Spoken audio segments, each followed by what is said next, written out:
عمرك شفت تعليقات زي دي؟ هذه تعليقات جزء من ترند غريب صاير على بندر بعد ما نحف وسوى العملية. ناس كثير قالت تغير، صار ممل، مو نفس بندر حق 2019.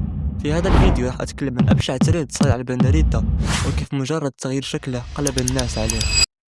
ايش ليسي اول نطرة ترى الحياة مرة ضربت على كيسك سنة في ربي فراج صوري ماما.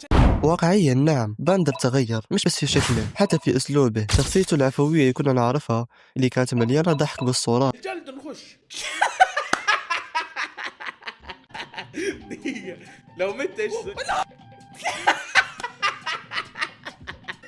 طيب بسم الله.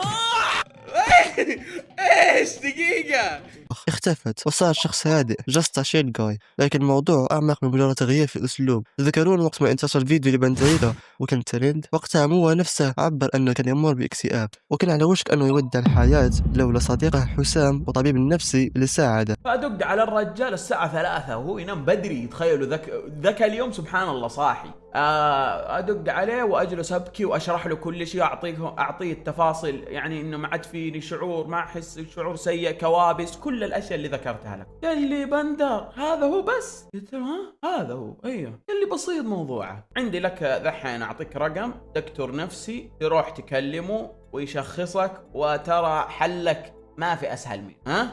ومع ذلك بدل ما الناس تتعاطف قلبوها ميمز عليه. والآن لما نشوف فيديو جديد له نشوف تعليقات غريبة أو طلاسم زي ما يسمونها.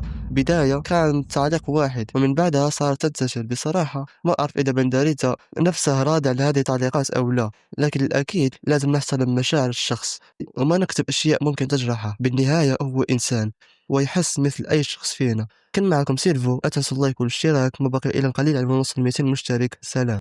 You left me falling and landing inside my grave. I know